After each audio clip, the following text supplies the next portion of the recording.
What's going on, everybody? It's Andrew Vascassenno with eXp Realty out here in Denver, Colorado. Today's video, we're gonna go over the 8 ski resorts that are closest to Denver, Colorado, talk about how much they cost, what there's to do at those places, the level of skill you need to go to those places, beginner, moderate, expert, all that, acreage, runs, everything there's to know about these ski resorts, so that if you're coming to visit here or you currently live here and you wanna check out these ski resorts, you've got all the information you need. If you enjoy this type of content, you want to see more of it, all things Denver, all things Colorado, don't forget to drop a like, subscribe, smash that notification bell. Really helps the channel and I really appreciate it.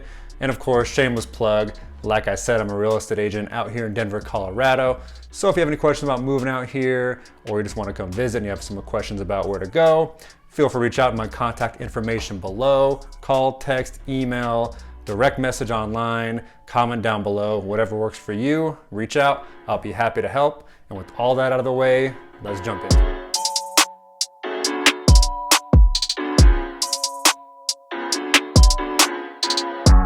The first mountain and closest mountain to Denver is called Echo Mountain. It's about 36 miles or about 50 minutes away without traffic. It's just south of Idaho Springs. If you're not familiar with Idaho Springs, I made a video, check it out up top, just going over all there is to know about Idaho Springs. But this is the closest mountain, but it's also one of the smallest mountains. There's only one lift on there and about 9 runs. So expect to get there very, very early if you're trying to get there because it fills up quickly.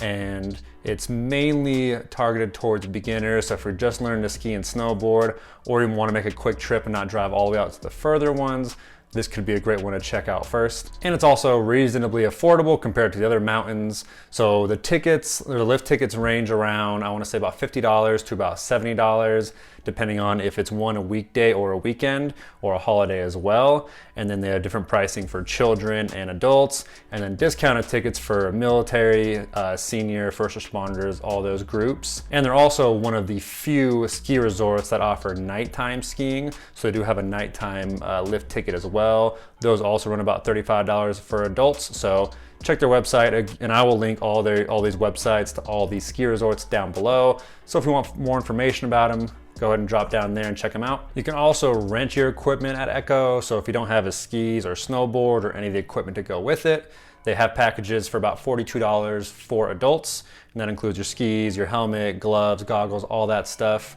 You want to rent it before, you want to get your lift ticket before and then get the rental equipment after. And you're going to want to get the rental equipment before you get there because they don't allow you to rent it at the window. So just make sure to get all this stuff figured out before you head out there. And the second closest ski resort in terms of mileage from Denver is going to be Eldora. It's about 48 miles from downtown Denver, a little over an hour to get there. And it's about 45 minutes southwest of Boulder. So it's a good location for if you're staying in Boulder or even Denver. It's a little bit bigger than Echo, but still smaller than the other ones, about 700 or so skiable acres, which gives you about 12 different runs that you can go down. It's another great one for beginners, so if you're still trying to figure out how to ski and snowboard, could be a good one to check out.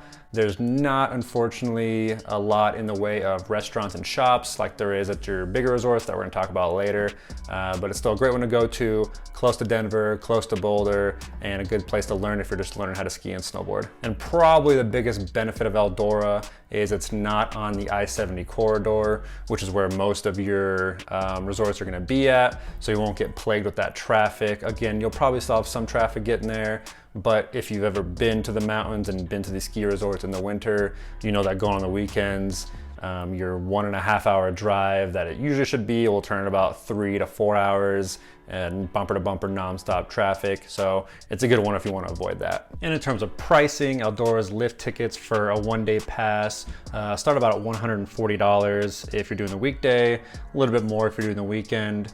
And they have a multi-day pack if you want to do more than one day and not pay each individual day. Those run about a few $100. And then also the Eldora Mountain's actually included in the Icon Pass. So if you want to get a pass out here that covers multiple mountains, not only in Colorado, but California, Montana, Idaho, Utah, some other states around there. And then you can check out the Icon and Epic passes that cover most of the mountains out here with those two. But that's the general pricing for Eldora if you want to do without the passes. And you can also rent equipment there, and it'll cost about 50 bucks or so to rent the equipment. So again, if you don't have equipment, you can rent it from them. And the nice thing about Eldora as well is it's close to Nederland and some other towns and cities. So if you wanted to ski or snowboard in the morning and then have the rest of the afternoon to go explore around Colorado, there's some close places where you can go get some good food, go to some good shopping spots, and just go check out the area.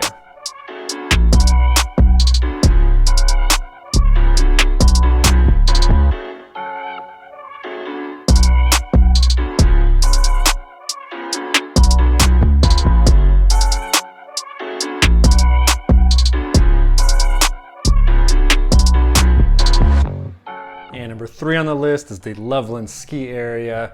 It's about 56 miles from Denver. It has about 100 trails and about 1,800 acres of skiable land. And it's mostly for the more experienced. There are some spots for beginners that can learn on different sides of the mountains.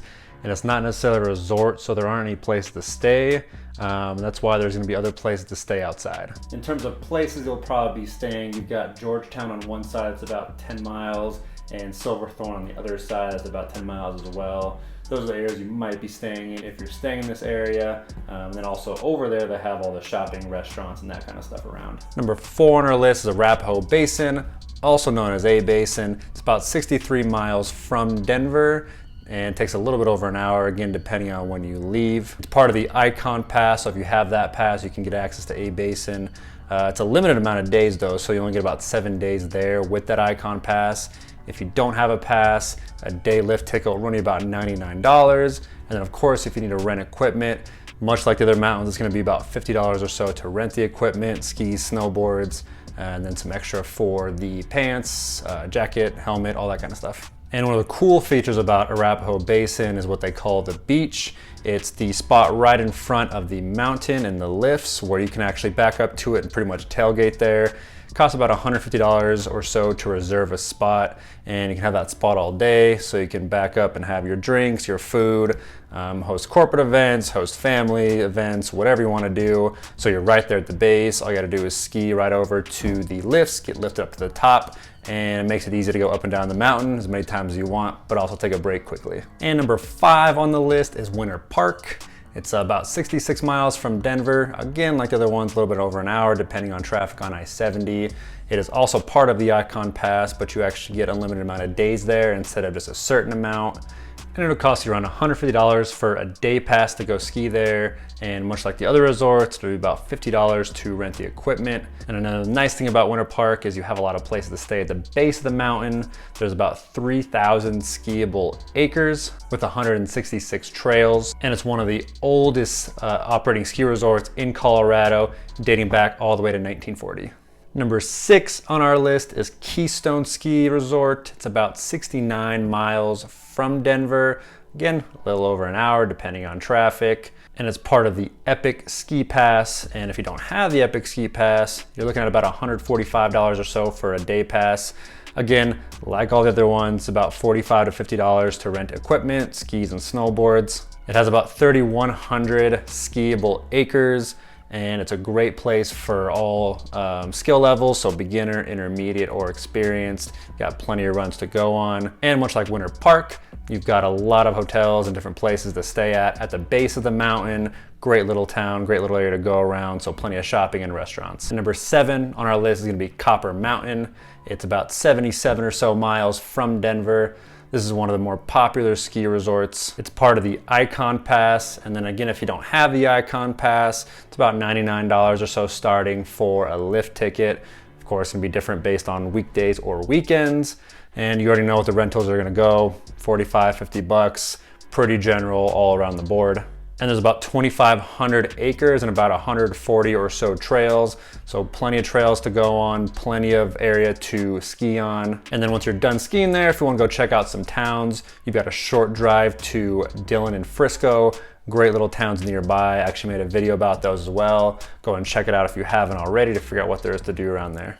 And lastly is one of the most popular ski resorts in Colorado, and that's the Breckenridge Ski Area. It's about 80 or so miles from Denver. Again, a little over an hour, probably closer to an hour and a half without traffic. It's part of the Epic Pass, so if you have the Epic Pass, you can go there as well. If you don't have the Epic Pass, lift tickets are gonna start around $170 or so. And again, rentals, 45, 50 bucks. You can kind of guarantee that wherever you go, probably more in Vail and Aspen, but for most of the resorts, around that price. It has about 3,000 acres of skiable terrain, and actually it has the highest lift in all of North America, sitting at about 12,800 feet above sea level. So if you want to get some really cool views on top of this mountain, you can take that highest lift all the way up.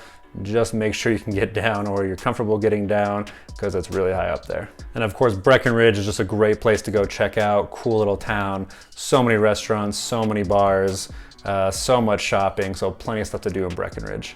All right, well, that'll wrap up the 8 closest ski resorts to Denver. Like I said before, I'm gonna link all these resorts, information below in the description. If you have any questions about them, go and drop a comment below, happy to answer them.